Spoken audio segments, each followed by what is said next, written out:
Buenos días. Vamos entonces a iniciar este curso de grado noveno reconociendo los números o los conjuntos numéricos que vamos a utilizar durante todo el tiempo. Veamos. El conjunto de los números complejos, como lo podemos ver, ¿sí? En su interior tiene el conjunto de los números reales, que son los que hemos trabajado durante todo el tiempo. Lo que pasa es que los números reales, lo vamos a ver más adelante, fueron insuficientes y hubo la necesidad de creación de los números imaginarios. ¿Ya? Ahora, los números complejos tienen una parte real, por ejemplo, ellos se pueden escribir 3 más 4i. Ellos tienen una parte real y una parte imaginaria. La parte imaginaria aquí lo podemos encontrar en este pequeño conjunto. Tiene en su interior el conjunto de los números reales, aquí están, al conjunto de los números racionales, que son este, y de los irracionales. En los racionales vamos a encontrar en la parte interna a los enteros y dentro de los enteros a los números naturales. Pero para poder entender todos esos conjuntos, pues vamos a hacer un barrido por cada uno de ellos. El conjunto de los números naturales lleva este nombre debido a la tendencia natural que ha tenido el ser humano por contar. Entonces, con ellos podemos indicar cuántos elementos tiene un conjunto, eso se llama cardinalidad. ¿Sí? Con ellos podemos ordenar, por ejemplo, como lo vemos en la imagen primero, segundo, tercero, se incluye el cero. Si no se incluye el cero, por extensión sería el conjunto así, incluido el cero, vamos a encontrarlo con esta notación de n sub 0. Todo número natural tiene consecuente. El 0 en los naturales no tiene antecedente. El antecedente del 1 es el 0. El 0 no lo tiene. De ahí en adelante todo número tiene antecedente menos el 0. Con ello se pueden hacer operaciones, suma, resta, multiplicación, división, que van a cumplir sus propiedades clausurativa, asociativa, conmutativa, modulativa. Pero resulta que con el tiempo del trabajo de estos números, que se hacía sobre todo en la antigüedad, hubo una insuficiencia de ellos. Veamos en dónde. La insuficiencia de los números naturales se presentó en problemas como ¿qué número sumado con 6? ¿Qué número sumado con 6 nos da 4? Por ejemplo. Y resulta que los números naturales, x no va a pertenecer a los números naturales, no pertenece a los números naturales. Entonces, aquí hablamos de la insuficiencia. Esta ecuación sí se podía solucionar porque fácilmente vemos que vale 5. ¿Ya? Entonces, cuando esto sucede, aparece un nuevo conjunto, que ese nuevo conjunto, pues obviamente, los primeros conjuntos según la historia que se manejaban eran los naturales y los racionales, pero racionales positivos. Ahora venimos a ver que para resolver esa ecuación se necesitan los números enteros, que son los naturales, el 0 y los naturales con signo negativo. O sea que los enteros ya vienen a tener signos positivo y negativo. Llevan la letra Z en honor a los alemanes. Cantidad en alemán se dice Zahlen, ahí lleva la Z. Estos números vinieron a ayudar mucho en el comercio en la antigua India para tener lo que se llamaban cantidades que habían y cantidades que se debían, como los activos pasivos que conocemos hoy. En ese tiempo, la cantidad que se quedaba debiendo en intercambio comercial se ponía en rojo, el famoso saldo en rojo o número negativo. Ellos vienen a representar un todo, no partes de, sino un todo. En la recta numérica se encuentran hacia la izquierda los negativos, hacia la derecha los positivos y el 0 está como punto de referencia. En su forma de extensión, pues nombramos algunos porque son hacia la izquierda son infinitos y a la derecha también. Entonces, por definición, los números enteros se asumen como la unión entre los enteros negativos, se escribe así, el 0 y los enteros positivos, se escribe así.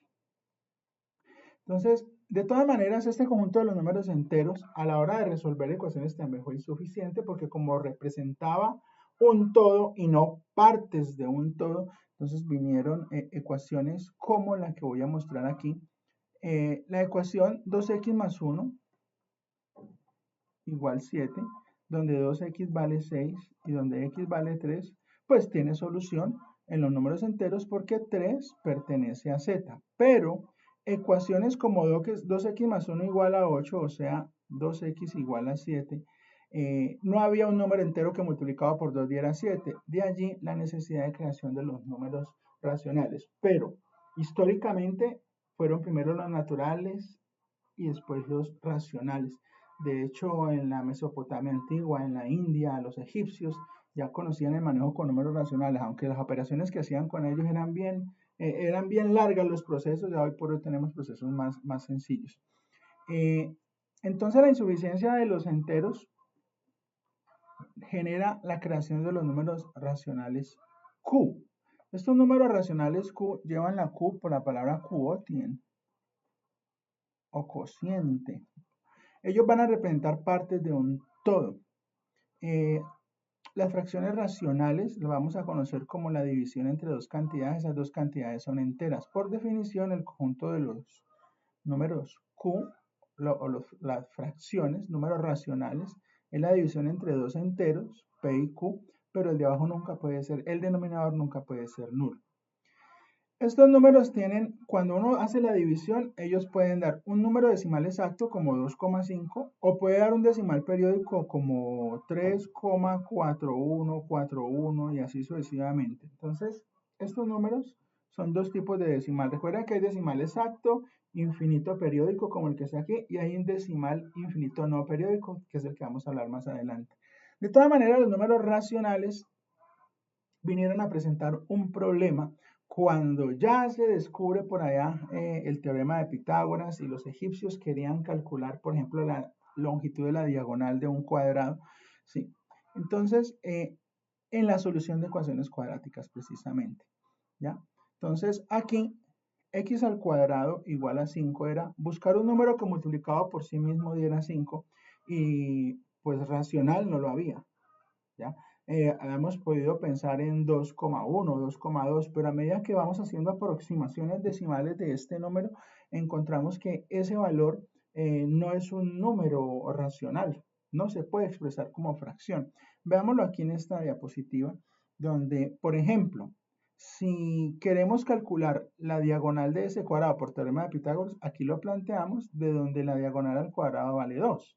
¿Qué número le da al cuadrado de 2? Entonces aquí yo he puesto varios. El 1,4 da 1,96. 1,41 da 1,9881 y entre más tengamos cifras decimales para este número y lo multipliquemos por sí mismo, nunca nos va a dar dos exactos. Entonces, para evitar este tipo de cosas, utilizamos la notación de la raíz cuadrada.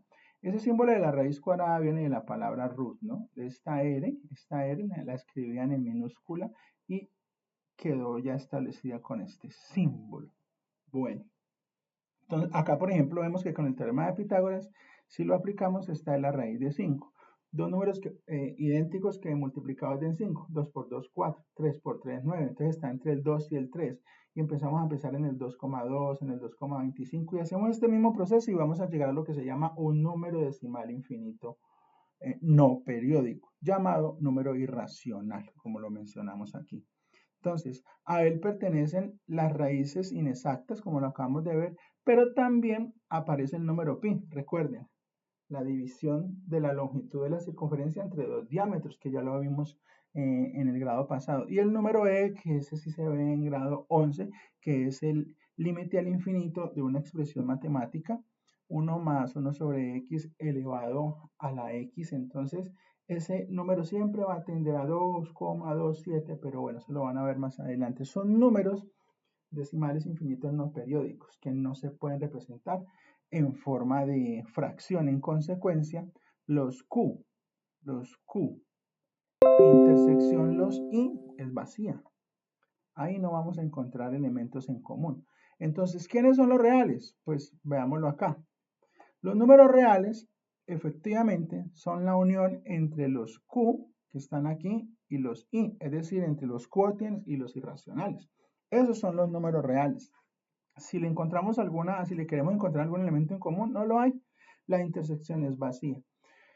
Entonces, De todas maneras, los números reales, que son los que más utilizamos, ya en el trabajo de la física, en el apoyo de las matemáticas a la física, en la parte de electricidad, electrónica, en la química, se encuentran con unas ecuaciones que más complejas de las que vimos ahora, que necesitaban de estos números. ¿De cuáles números? Pues resulta que expresiones como x al cuadrado igual a 5, pues esto ya sabemos que es x es igual a positivo o negativo la raíz de 5. Y que vemos que eso era un número decimal infinito no periódico. Pero ecuaciones como x al cuadrado igual a negativo 9, ¿sí? Que se le puede hacer el mismo tratamiento a x igual positivo o negativo la raíz cuadrada de negativo 9. No hay un número que multiplicado por sí mismo me dé negativo. ¿Ya? Si el número es positivo, positivo por positivo te arroja positivo. Y si el número es negativo, también te arroja positivo. Entonces, este inconveniente fue solucionado creando lo que se llama la unidad imaginaria, la raíz cuadrada de negativo 1. Entonces, esto se solucionó con positivo o negativo, la raíz cuadrada de negativo 1, la raíz cuadrada de 9, y a esa raíz cuadrada de negativo 1 se le asignó la famosa unidad imaginaria. O sea que esto nos va a dar positivo, negativo y esto es 3, pero se escribe positivo, negativo 3i. Obviamente puede ser positivo 3i o puede ser negativo 3i. Esto se llama número imaginario. Ahora, veámoslo acá. La unidad imaginaria a las que les acabo de comentar, este tipo de ecuaciones. El número imaginario tiene esta forma, bi, 3i, 4i, 5i, un número real por la unidad imaginaria. Pero si viene seguido de una suma, ya esto se llama número de complejo. ¿Ya? Por ejemplo, 3 más 4i. Este número pertenece a los reales, pero esta cantidad ya pertenece a los imaginarios, que son los que vemos en este pequeño conjunto aquí. ¿Ya? Y todo como tal es lo que se conoce como número complejo. Según este gráfico, todo número real es complejo, ¿sí? Todo número real es complejo. ¿Por qué? 3 cuartos es número real. ¿Y cómo se puede escribir? Pues 3 cuartos más 0i. Pues añadiéndole un imaginario de coeficiente 0. Entonces, todo número real, podemos asumir los complejos de allí, que todos los números que nosotros trabajamos se llamen números complejos. Bueno, con estos números complejos también hay operaciones. Más adelante lo vamos a ver. Ya en el siguiente video vamos a mirar cómo estos números reales en su forma decimal se pueden trabajar en diferentes notaciones. Muchas gracias.